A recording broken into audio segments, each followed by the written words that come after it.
Okay, boys and girls, as the 10A is doing algebra tiles percentually, I'm going to do this video so that you guys can understand algebra tiles through completing the square, the topic that we have been looking at so far. Yeah, completing the square. Now, you'll probably notice I have given a quadratic equation right here. And remember, a quadratic equation will always have an a b, and a c, otherwise known as the constant. As you can see, I gave an easy question right here because a is 1. Look at the class notes to see what happens when a is not 1. B is clearly 6, right? I don't say that b is 6x because b is the number. It's not the variable. And c is quite clearly 9, as I have it placed right here. Yeah, 9. So knowing all this that I have right here, A, B, and C, I now have to go through the process of completing the square. Now observe, as I said, I have 1x squared, and I have 6x.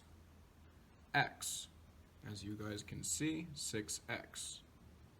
Now the critical thing that you guys will probably realize is that I also have 9. I've represented that with the smaller squares right here. Now this right here, this equation, represents the algebra tiles that you see above. But notice, the first step, as I had always told you, was to move the constant over. So if I have x squared plus 6x minus 9 equal to 0, I have to add 9 to both sides.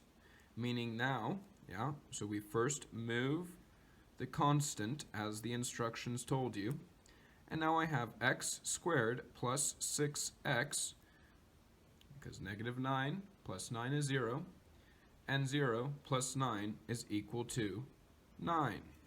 Yes? So let's represent that through this equation.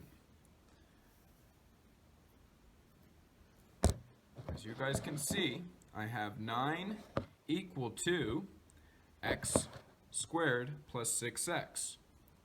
But what is all these algebra tiles? This is b, this side is b, and this side is x.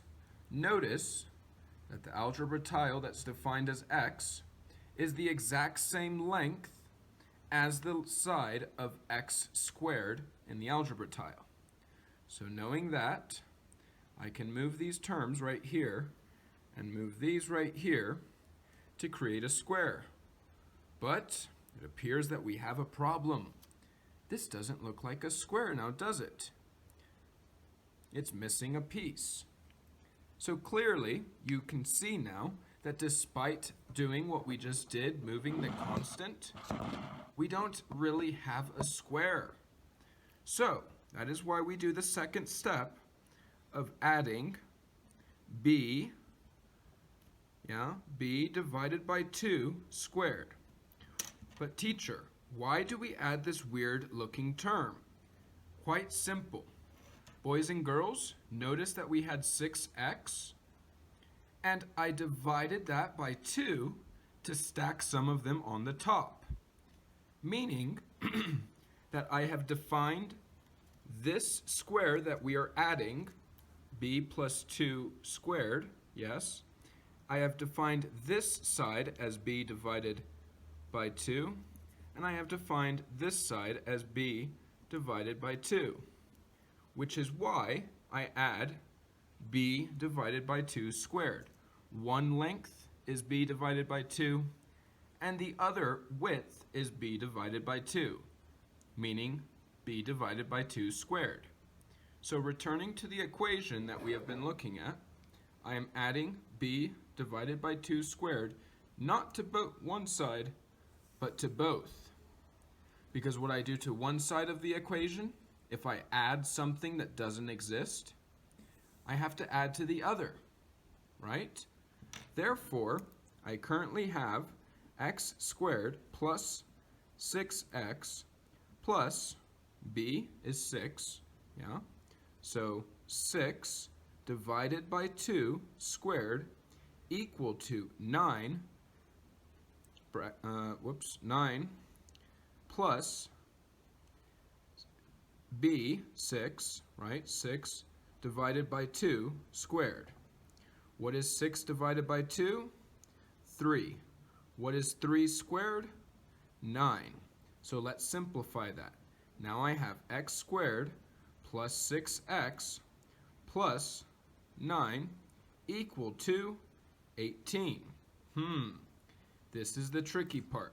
Now that I have added that to that side, and I have a square right here defined as 9 plus 6 divided by 2 squared, 18.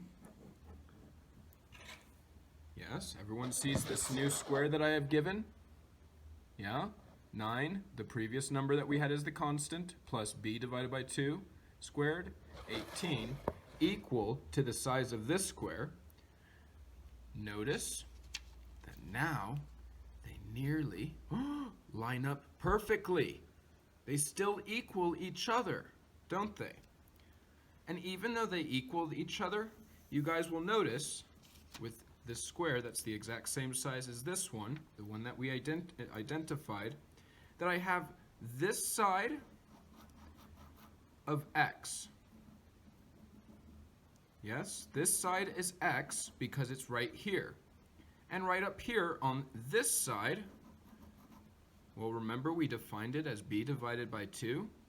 I have b divided by 2.